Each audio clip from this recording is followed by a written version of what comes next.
Tu n'es pas un vrai homme, tu es juste un DAB ambulant, a dit le mari de ma sœur en utilisant ma voiture. Tout le monde a ri avec lui. J'ai moi-même esquissé un petit rire, j'ai hoché la tête et je suis parti sans un mot de plus. 3 jours plus tard, il hurlait au téléphone. Je n'aurais jamais pensé écrire ça, mais la nuit dernière a tout changé. Vous savez, ces moments où une petite chose finit par être la goutte d'eau qui fait déborder le vase?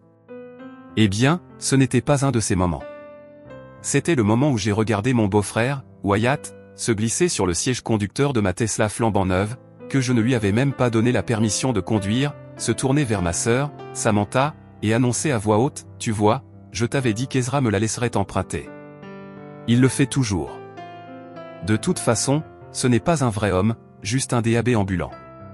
Et tout le monde a ri. Ma mère, Isa, ma sœur, mes cousins.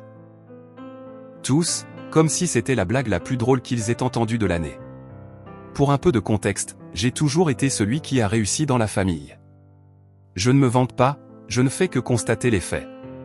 Pendant que Wyatt sautait d'un plan foireux à l'autre pour s'enrichir vite, j'ai construit ma carrière solidement.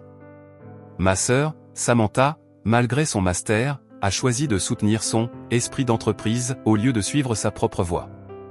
Au cours des 5 dernières années, Wyatt a emprunté ma voiture précédente et me l'a rendue avec une bosse mystérieuse dont il ne savait rien.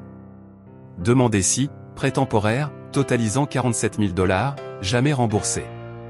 Utiliser ma maison de vacances pour ses séminaires d'entreprise, traduction, des fêtes, qui ont entraîné 12 000 $ de dégâts.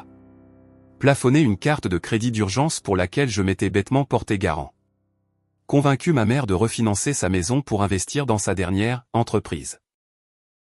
À chaque fois, c'est la même histoire, allez, Ezra, on est une famille, ou, ne sois pas si coincé, ce n'est que de l'argent. La préférée de ma sœur, tu n'as même pas d'enfant, à quoi d'autre tu le dépenses? Mais la nuit dernière, c'était différent. C'était censé être un simple dîner de famille chez ma mère. J'y étais allé avec ma nouvelle Tesla, la première chose vraiment chère que je m'étais achetée depuis des années. Je ne l'avais encore montré à personne, voulant éviter l'inévitable demande de « juste l'essayer ». J'étais dans la cuisine à aider maman quand j'ai entendu le son distinctif de la portière de ma voiture qui s'ouvrait. Le temps que je sorte, Wyatt était déjà en train de régler les sièges, avec Samantha côté passager, tous deux souriant comme des adolescents qui venaient de voler les clés de la voiture de papa. Wyatt, sors de ma voiture. Détends-toi, frérot. Juste un petit tour rapide pour montrer à samedi. Tu sais, je pensais m'en acheter une. C'est à ce moment-là qu'il a fait le commentaire sur le DAB, et qu'ils ont tous ri. Je suis resté là, à regarder mon beau-frère assis dans ma voiture à 95 000 $, qu'il n'avait même pas demandé à utiliser, faire des blagues sur le fait que j'étais moins qu'un homme pendant que ma propre famille riait avec lui. Quelque chose en moi a juste basculé.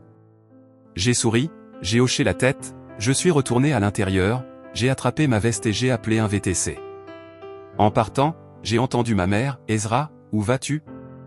Ne sois pas si susceptible. » Je n'ai pas répondu. Au lieu de ça, j'ai passé les 3 heures suivantes à passer des appels et à envoyer des emails. À minuit, j'avais signalé que ma voiture était utilisée sans autorisation. Contacté ma banque à propos de chaque prêt et transaction impliquant Wyatt. Envoyé un email à mon avocate au sujet des dégâts de la maison de vacances. Changer tous mes mots de passe et codes de sécurité.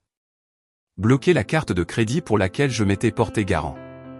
Ce matin, je me suis réveillé avec 47 appels manqués et messages.